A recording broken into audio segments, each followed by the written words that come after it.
Calgary Stampede went into toward paddock and up towards it.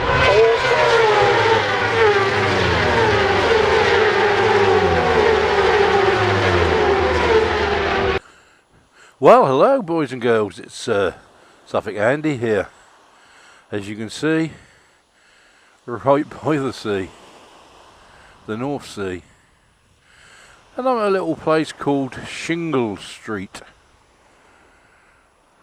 As you can see,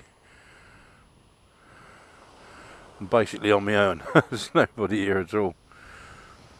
Now, this has a secret here. And the secret is, and I can't tell you, in the war, in the Second World War, something really big happened here. And after the war, or during the war, they put a 50-year cap on what happened here. And when that 50 years came up, the government said it was so secret, they actually put another 50 years on it. As you can see, it's a pretty beautiful spot by the sea. Now, all these houses over here were there during the war, and people were all evacuated out, and the military took over here. Now, after the war, they were let back, but one or two people who lived there used to sort of get around here a bit, and they heard sort of rumours and stories. Now, there's several different theories on this here, what happened here. One is that the Germans actually invaded here and got onto the beach. They were driven back.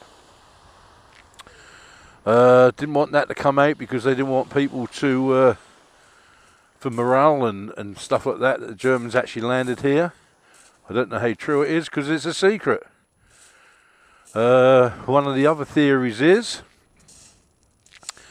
that a mock D-Day invasion was staged here, and a very large number of American GIs were killed here by an accident, and their deaths were covered up and they were put into the casualty lists for D-Day.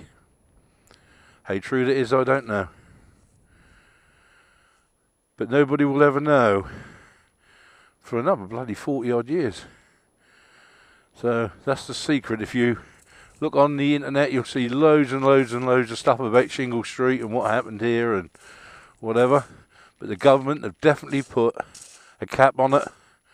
And let's face it, if that was the Second World War, you know, it's probably the most studied piece of history ever. That and the First World War. And you'd have thought somebody could have got to the bottom of this. But nobody seems to be able to. They're so tight-lipped. Anyway, boys and girls, I'll see you back at the bike. Well, boys and girls, back on the bike. I've just done about 15 miles, I suppose, through some of the most beautiful countryside I've seen for a long while. Through Butley and places like that, just superb. Well, I'm now on the edge of a place called Rendlesham Forest, so I thought I'd have a little walk. What a fucking knob, let you get it fucking right. Anyway, so I thought I'd have a little ride down here, see what's down here. I don't think I've been down here very often, so let's have a look.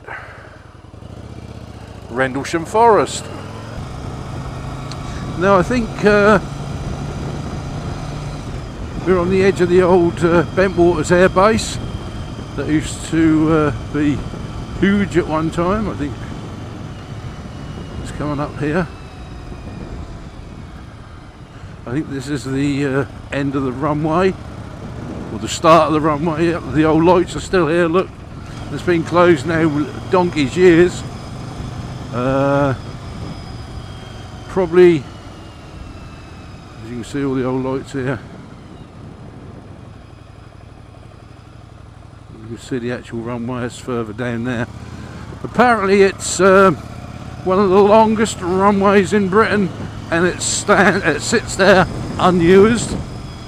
I think they have about 2 flights a week going, just private planes and stuff like that. 2 flights a week. My God, these roads. As you can see, we're into a big old forest now. Lovely place. So I'm not really sure where I am down here. I've not been down here a lot myself. Yeah, so going back to the runway, there was a little bit of a stir up the other day when they said, why don't we start using this a little bit more? It's the longest runway in Britain and nothing's being put on it. And they all went up in arms. Noise, pollution, environment, everything else. And East Anglia hasn't really got a regional airport, and we've got the biggest friggin' runway. You know, the roads that go to it are not brilliant, but it wouldn't be, you know, millions of people like Heathrow or anything like that. Right, where are we? Forest camping.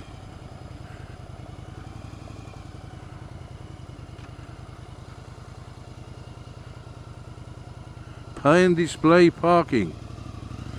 I don't think so. But everything else, it's a fucking rip-off. This country is a shit pit. Anyway, yeah, so there was a big hoo-ha about this runway.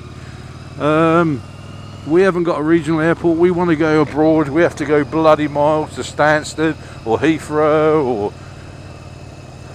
1 or 2 other places. They have a few flights from Norwich. And we've got this blinking great runway here that could be developed and like be a regional airport for Suffolk, you know. But no, can't put up with this, can't put up with that. That would fucking kill the rabbits, that would fucking kill the newts and the fucking frogs, and oh, we can't have all that fucking pollution, we can't have all that friggin' noise. We're never ever gonna get on. We really are never ever gonna get on. We've got everything we want here. And no, it's unbelievable. So they're probably after about 50-60 years fucking get a concrete fucking thing in here and take out the bloody runway, you know. So there you go, look, end of one of the longest runways in Britain, completely and utterly unfriggin' used. All the control towers and that are there and everything else. Look, you know, it wouldn't take much to put it back into use. No, no, we'd hurt the environment. You know. Anyway, it's going to be a bit of a fast bit of road here, so you won't be able to hear me that well. So that's enough of me today, boys and girls. Pull back the bloody throttle, Suffolk Andy.